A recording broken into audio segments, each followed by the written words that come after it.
എല്ലാവർക്കും നമസ്കാരം.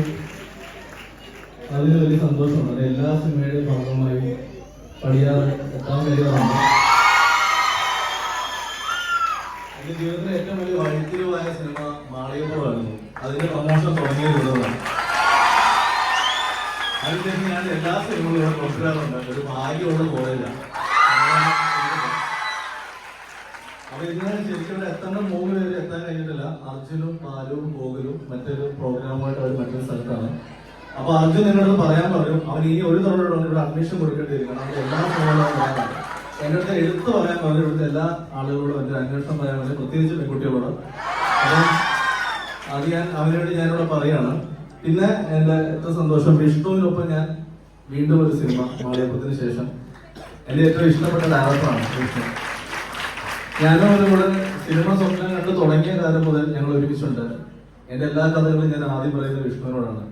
അവൻ അത് കൃത്യമായി പറയും, ചേട്ടാ ഇത് ഞാൻ ചെയ്തോളാം, ഇത് മറ്റേതെങ്കിലും ഡയറക്ടറെ തലയിൽ വെച്ച് കൊടുത്തോളാം പറയും മറ്റേ കഥകൾ. അങ്ങനെ അവനെടുത്ത സിനിമകളിൽ ഞങ്ങൾ 2019 മുതൽ കാണുന്ന സ്വപ്നമാണ് സുമതി വളവ്. അന്ന് ശരിക്കും ഞാനും വിഷ്ണു സിനിമ ചെയ്തിട്ടില്ല. അന്ന് ഇങ്ങനെ ഈ സിനിമയുടെ ഭാഗമായി ഞങ്ങൾ ഓരോ സംവിധായകരുടെ ഓരോ നിർമ്മാതാക്കളുടെ അടുത്തും ഒക്കെ ചെല്ലുമ്പോൾ അവർ പറയും, നിങ്ങളൊരു സിനിമ ചെയ്തിട്ട് വേണം, നിങ്ങൾ പ്രൂവ് ചെയ്തിട്ട് നമുക്ക് സിനിമ ചെയ്യാന്ന് പറയും. അന്നൊരു 3.5 കോടി രൂപ 4 കോടിക്കകത്ത് തീരുന്ന ഒരു സിനിമയായിട്ടാണ് സുമതിയോട് പ്ലാൻ ചെയ്യുന്നത്. അർജുൻ അന്ന് കഥ കേട്ടിട്ടുണ്ട്, 2019 കഥ കേട്ടിട്ടുണ്ട്. അന്ന് അവനും ഈ പറയുന്ന പോലത്തെ ഒരു സ്റ്റാർ വാല്യൂ അല്ലെങ്കിൽ ഒരു സാറ്റലൈറ്റ് വാല്യൂ ഇല്ലാത്തൊരു സമയമാണ്. അന്ന് ഞങ്ങളെ വിശ്വസിച്ച് ഈ സിനിമ ചെയ്യാൻ ആരും മുന്നോട്ട് വന്നില്ല. പിന്നീട് കാലം മുന്നോട്ട് പോയി, ഞങ്ങൾ സിനിമകൾ ചെയ്തു. ദൈവം അനുഗ്രഹിച്ച് അതിൽ ഹിറ്റുകൾ ഉണ്ടാവുന്നു. ഇന്ന് 15 കോടി രൂപ മുതൽ മുടക്കിലാണ് സുമതി വളവ് ഞങ്ങൾ ചെയ്തിരിക്കുന്നത്. അപ്പൊ അത് തീർച്ചയായിട്ടും നിങ്ങൾക്ക് തിയേറ്ററിൽ ഒരു വിഷ്വൽ ട്രീറ്റ് തരാൻ ഞങ്ങൾ ശ്രമിച്ചിട്ടുണ്ട്.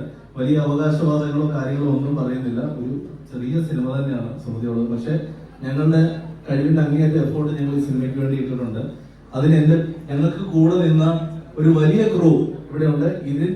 ഇതിനേക്കാൾ ഇരട്ടി ആളുകൾ ഇത് പുറത്തുണ്ട്. അവർക്ക് പലർക്കും ഇന്നോട് എത്താൻ കഴിഞ്ഞിട്ടില്ല. ഇതിൽ ഞങ്ങളുടെ ഒരു ലക്കി ചാമ്പ് ഇവിടെ ഉണ്ട്, സൈജി ചേട്ടൻ. നിങ്ങളെ എല്ലാ സിനിമകളും മാളികപ്പുറം തൊട്ട് തുടങ്ങിയ ബന്ധമാണ്. മാളികപ്പുറമായാലും ആനന്ദ്ശ്രീമാരായാലും സുമതി വളവും അടുത്ത സിനിമയിലും എനിക്കൊരു ഓപ്പൺ ഡേറ്റ് തന്നിട്ടുണ്ട്. അപ്പം സൈജി ചേട്ടൻ ശരിക്കും ഞങ്ങളുടെ യാത്രയിൽ ഞങ്ങളുടെ ഭാഗമാണ്.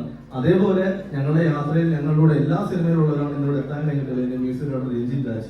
അപ്പം മാളികപ്പുറം ടീം നിങ്ങൾക്ക് മുന്നിലേക്ക് വെക്കുന്ന അടുത്ത സിനിമ എന്തുകൊണ്ട് നിങ്ങൾ കാണണമെന്ന് ചോദിച്ചാൽ ഉറപ്പ് പറയുന്നു, തിയേറ്ററിൽ നിന്ന് ചിരിച്ചുകൊണ്ട് തന്നെ നിങ്ങൾക്ക് പുറത്തേക്ക് ഇറങ്ങി വരാൻ പറ്റും. നിങ്ങൾ കൊടുത്ത പൈസക്കുള്ള എന്തൊക്കെയോ ഞങ്ങൾ അത് ചെയ്തു വെച്ചിട്ടുണ്ട്. അപ്പം ഒരിക്കലും വിഷമിച്ചിറങ്ങി ഇങ്ങോട്ട് വരില്ല. കുറെ ചിരിക്കാനും കുറച്ച് പേടിക്കാനുള്ള ഒരു സിനിമയാണ് സുമതി ഉള്ളത്. ഈ സുമതി ആരാന്നറിയോ? കേട്ടിട്ടുണ്ടോ സുമതിയുള്ള സ്ഥലം? തിരുവനന്തപുരത്തുകാരുടെ സ്വന്തം യക്ഷിയാണ് സുമതിയുള്ളത്. ആ യക്ഷിനെ ഞങ്ങള് കേരളത്തിന്റെ സ്വന്തം യക്ഷിയാക്കി ബ്രാൻഡ് ചെയ്യാൻ ശ്രമിക്കുകയാണ്. അപ്പൊ ഈ സിനിമയില് സുമതിയോട് ശരിക്കും നിങ്ങൾക്കൊക്കെ ഇഷ്ടം തോന്നും. അങ്ങനത്തെ ഒരു യക്ഷിയാണ് സുമതി. ഇതിൽ ആരാണ് സുമതി എന്നൊരു ചോദ്യമുണ്ട്.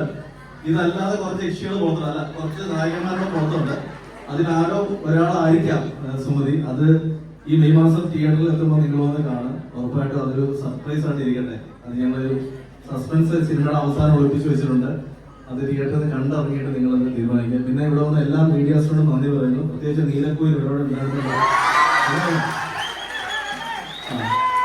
അങ്ങനെ ഒരുപാട് ഇവിടെ വീഡിയോസ് ഇന്നലെ പോലെ എനിക്ക് മനസ്സിലാവും. കേരളത്തിൽ ഇത്രയും ബ്രാഞ്ച് ഉണ്ടോ കേരളത്തില്? ഞങ്ങൾ ഇന്നലെ തിരുവനന്തപുരത്ത് ചെന്ന് ഹോട്ടലിലേക്ക് ഇറങ്ങി ഞാൻ അകത്ത് ചെല്ലുമ്പോൾ എനിക്ക് നോട്ടിഫിക്കേഷൻ വരുന്നു, അഭിലാഷ് പിള്ള തിരുവനന്തപുരത്ത് നിന്ന് ഇറങ്ങിയത് കണ്ടോ എന്ന് ചോദിച്ചിട്ടുണ്ടെങ്കിൽ എന്തായാലും നന്നായി. ഒരു വലിയ ബ്രാഞ്ചായിട്ട് വളരട്ടെ. എല്ലാ മീഡിയാസും നിങ്ങളോട് നന്ദി അറിയിക്കുന്നു. ഒരുപാട് സംസാരിക്കാൻ വലിയ ആവശ്യമുണ്ട്. അപ്പൊ ചോറ്റാനിക്കരക്കാരുടെ സപ്പോർട്ട് എനിക്ക് ഫസ്റ്റ് ഡേ ഫസ്റ്റ് ഷോയ്ക്ക് തരില്ലേ? Thank you.